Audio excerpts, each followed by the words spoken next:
In this video, I want to share with you how a small change to your color palette will instantly improve your artworks. And I want to show you a simple technique to never pick the wrong colors ever again.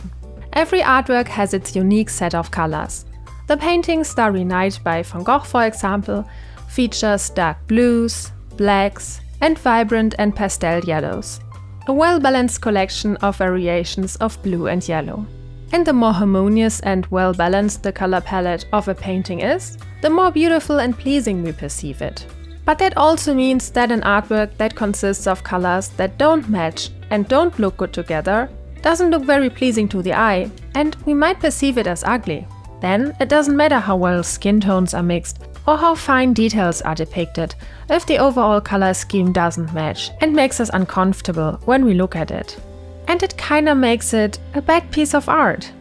Of course, tastes are different, so you might find one piece of art beautiful that I don't find particularly appealing at all, and vice versa. Still, the technique I'm about to share with you works with all tastes because it focuses on your specific preferences. And you can apply it even if you have a very eccentric taste in colors. This video focuses on the overall color scheme, as I mentioned earlier. If you want to know how to mix specific colors from a reference, I highly recommend you to become a patron, because I have hundreds of step-by-step painting tutorials describing the color mixing process for my paintings. Just follow the link in the video description and become a student. Now, the first thing you need to do is to pick a fixed set of colors that you are not deviating from no matter what happens. Van Gogh painted his Starry Night in blues, blacks and yellows. He didn't bring any oranges, reds or greens into his painting.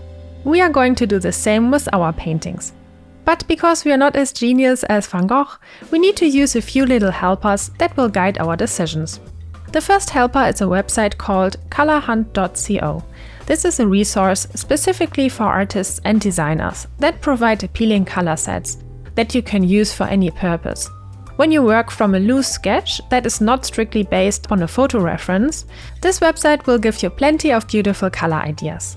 There are even different themes you can pick from, like vintage, earth or pastel. If you click on a set, you can also find similar sets, which I think is super helpful if you want to have a few alternatives. By the way, I'm not sponsored by them in any way, I just want to share this with you because I think it's a useful resource. Now, pick a set that you like and that fits best to your sketch or idea. You can also adjust the set or add a few colors to it, but all of them have to match. In case you want to add your own colors, I recommend mixing the whole set on a sheet of paper to see if your colors really fit. Now, if you are working from a digital mockup like I do, this technique won't work that good for you, because you will already have colors based upon the photos you used for your reference. Here's an example of a reference from my last painting. A pre-existing palette wouldn't work for me as I have already lots of colors in my reference.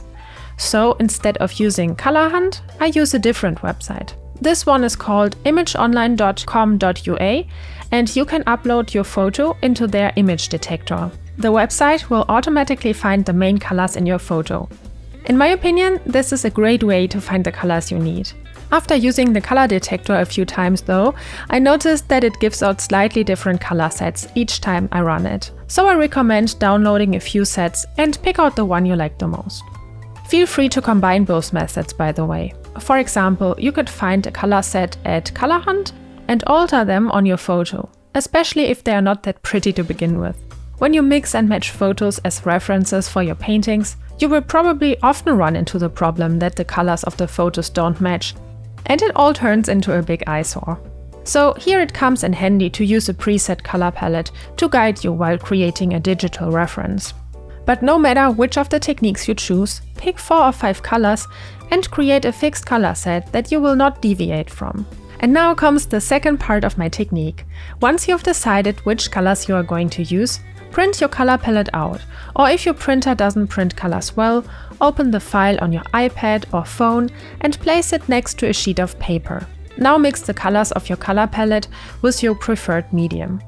You need to match the colors as perfectly as possible to ensure that your artwork will in fact have the colors that you carefully picked out for it. Now comes the fun part.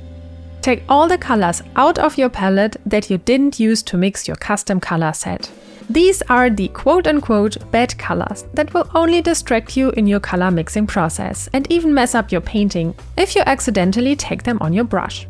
Only leave an additional black or dark gray in your paint set, which you might need for dark areas of your painting. Now you have created your unique custom paint set, with which it will be almost impossible to ruin your painting. Colorways, that is, of course. It will be much easier to mix colors and you are not tempted to use the wrong ones. For me, this method worked like a charm. I almost ruined my last painting after accidentally picking up purple while I was mixing colors. I was so frustrated I took out all purples and reds so that it would never happen again. And after I did that, I noticed how often my brush would go to the empty spots of these colors that I didn't want to have in my painting in the first place. I realized how often I would have mixed them. I would have ruined my artwork several times over if I had let myself. I seem to pick specific colors even though I don't want to, so I highly recommend you to try this technique out for yourself. Now, in some cases, the fixed color set might be a bit too much when you want to make very colorful paintings. But you could still implement the elimination method. This is how I will call this from now on, by the way. I am a professional artist myself, and this technique helped me greatly, even though I consider myself to have a good eye for colors. I plan on using the strict color palette for my next painting, because I realized how many mistakes I made and I want to maintain a color set. I put a lot of effort into it after all, and I don't want to sabotage myself. Oftentimes, restrictions can be better than too much freedom. I also think it's exciting and fun to do it that way and to learn how to mix colors properly. If you know any more online resources for colors or you have any favorite techniques or apps, please share those in the comments section. It will be super valuable for all of us. Oh, and by the way, both of the paintings I showed you in this video are available as in-depth tutorials on my Patreon page. The first one focuses on how to mix skin tones with acrylics, and in the second one I guide you through the full painting process step by step and explain how I paint metallic objects and effects. I will have links down in the YouTube description that lead you to both of these tutorials. Now, I hope you enjoyed this video and I will see you on the next one. Bye!